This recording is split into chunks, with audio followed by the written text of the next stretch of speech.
kamu sudah kerja keras. Penghasilanmu naik, tapi di akhir bulan, rekeningmu tetap hampir sama seperti dulu. Bukan karena kamu tidak cukup menghasilkan, bukan karena hidupmu terlalu boros secara kasat mata, bukan karena kamu tidak tahu bahwa menabung itu penting, tapi karena ada kesalahan yang bekerja diam-diam, yang tidak terasa, seperti kesalahan di momen ketika kamu melakukannya. Tapi efeknya terasa nyata. Di akhir bulan, ketika kamu bertanya-tanya kemana semuanya pergi. Dan yang berbahaya dari kesalahan-kesalahan ini bukan ukurannya, tapi frekuensinya. Mereka kecil, berulang, dan hampir tidak pernah teridentifikasi.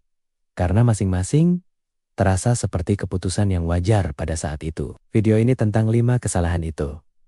Bukan untuk menghakimi, tapi karena kamu tidak bisa memperbaiki sesuatu yang belum kamu lihat dengan jelas, kita mulai dari yang paling banyak tidak disadari.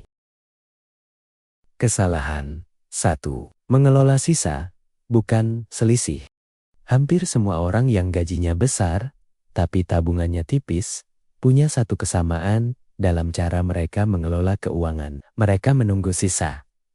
Terima gaji, bayar semua kebutuhan, beli semua yang terasa perlu, nikmati hidup sesuai standar yang sudah terbentuk. Kemudian, kalau ada yang tersisa, baru ditabung atau diinvestasikan. Masalahnya bukan niatnya.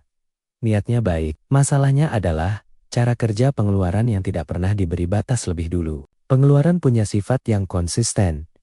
Ia akan mengisi ruang yang tersedia, bukan karena kamu lemah, tapi karena setiap kenaikan penghasilan hampir selalu diikuti kenaikan standar hidup. Rumah yang sedikit lebih besar, kendaraan yang sedikit lebih baik, makan yang sedikit lebih mahal, liburan yang sedikit lebih jauh. Ekonom menyebutnya lifestyle inflation, dan ia terjadi hampir otomatis tanpa keputusan sadar. Hasilnya, gaji naik 2 kali lipat, tapi sisa di akhir bulan tetap tipis atau bahkan lebih tipis dari sebelumnya. Perbaikannya bukan tentang lebih disiplin, tapi tentang mengubah urutan. Tentukan dulu berapa yang ingin kamu simpan atau investasikan, angka nyata, bukan persentase yang ada di kepala. Di hari yang sama dengan hari gajian, pindahkan jumlah itu ke rekening yang terpisah sebelum pengeluaran apapun terjadi. Baru sisanya kamu pakai untuk hidup. Bukan menunggu sisa, tapi memastikan tujuanmu sudah terlayani sebelum pengeluaran sempat mengklaim semuanya. Kesalahan 2, mengoptimasi yang terlihat, mengabaikan yang tidak terlihat. Ketika orang mulai sadar ingin lebih hemat, mereka hampir selalu menyerang target yang sama. Makan mewah dikurangi, liburan ditunda, pembelian besar dipertimbangkan lebih lama. Ini tidak salah.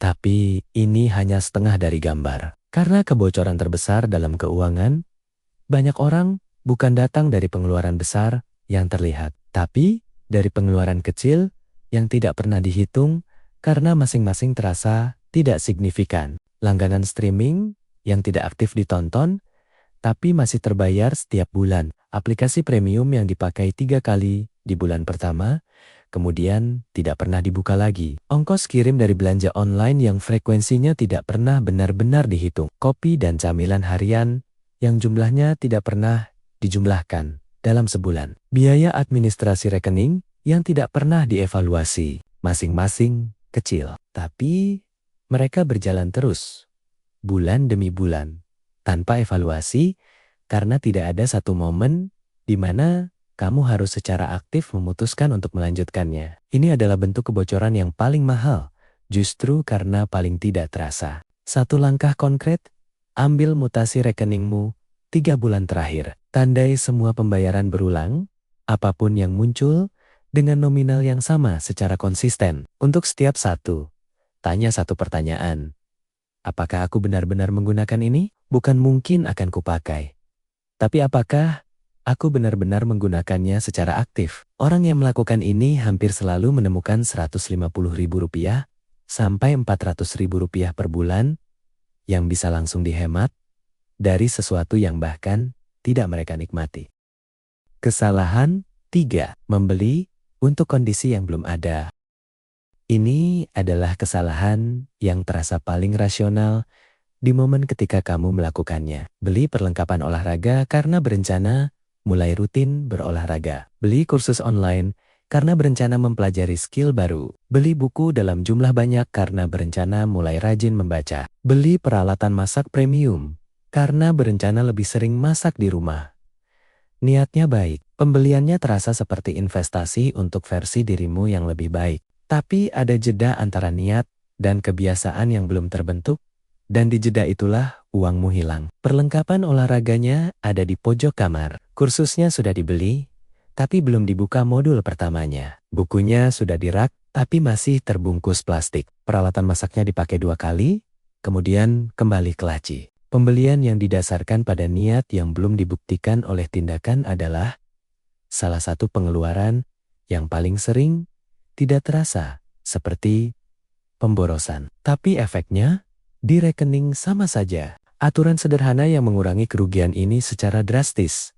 Buktikan kebiasaannya dulu, baru beli peralatannya. Ingin mulai olahraga? Olahraga 20 menit per hari selama 30 hari dengan apapun yang sudah ada. Kalau konsisten setelah 30 hari, baru peralatan tambahannya layak dibeli. Karena sekarang ada rekam jejak yang membuktikan pembelian itu akan dipakai. Ini bukan tentang tidak berinvestasi pada diri sendiri, tapi tentang memastikan investasinya masuk ke sesuatu yang nyata, bukan ke versi dirimu yang masih hipotetis.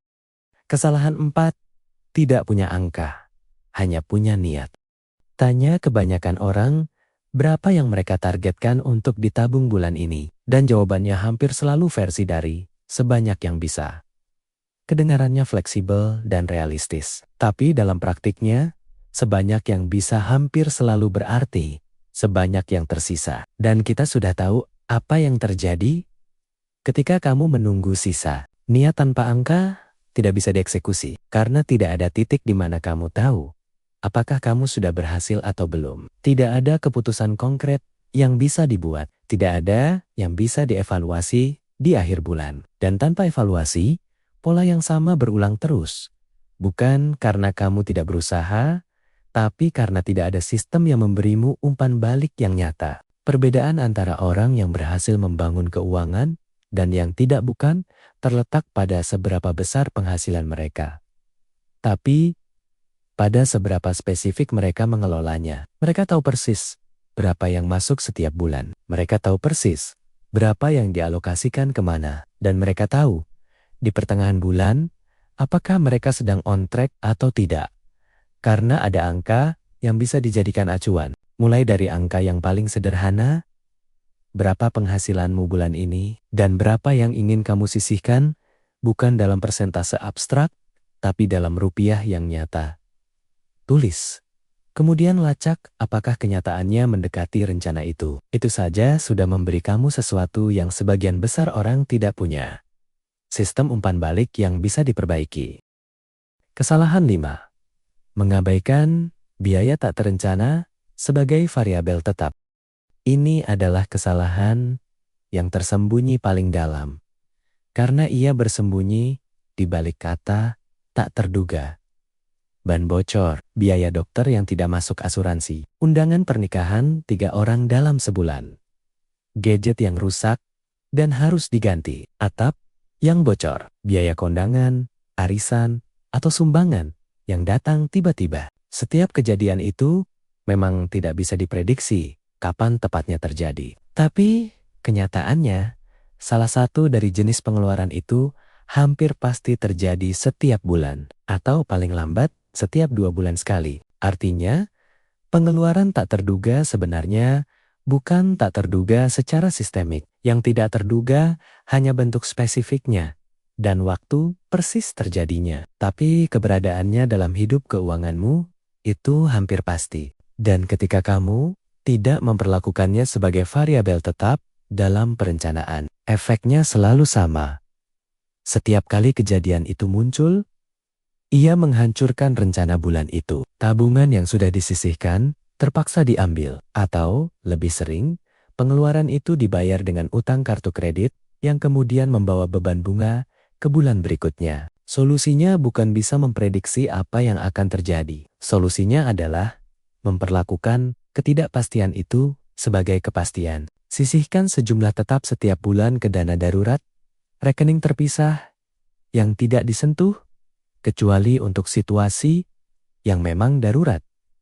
Berapa besarnya? Mulai dari apapun yang bisa kamu lakukan konsisten.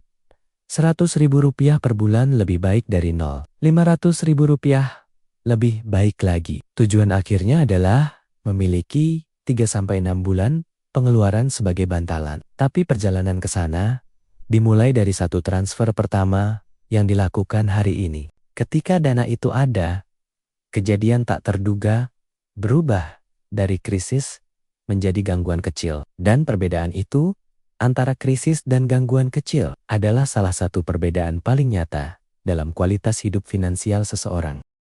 5 kesalahan.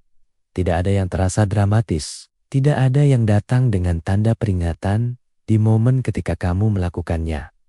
Mengelola sisa, bukan selisih, mengoptimasi yang terlihat sambil mengabaikan kebocoran kecil yang tidak terlihat. Membeli untuk versi dirimu yang belum ada, menjalankan niat tanpa angka yang konkret, dan mengabaikan pengeluaran tak terduga sebagai bagian yang pasti dari hidupmu. Satu persatu, masing-masing terasa wajar. Tapi bersama-sama, mereka adalah mekanisme yang membuat gaji besar tetap tidak meninggalkan jejak nyata di rekeningmu. Yang perlu diingat, ini bukan soal karakter. Orang yang melakukan kesalahan-kesalahan ini bukan orang yang tidak bertanggung jawab atau tidak peduli dengan keuangannya. Mereka hanya belum punya sistem yang membuat kesalahan itu terlihat sebelum efeknya terasa. Dan sistem tidak harus rumit. Satu rekening terpisah untuk tabungan.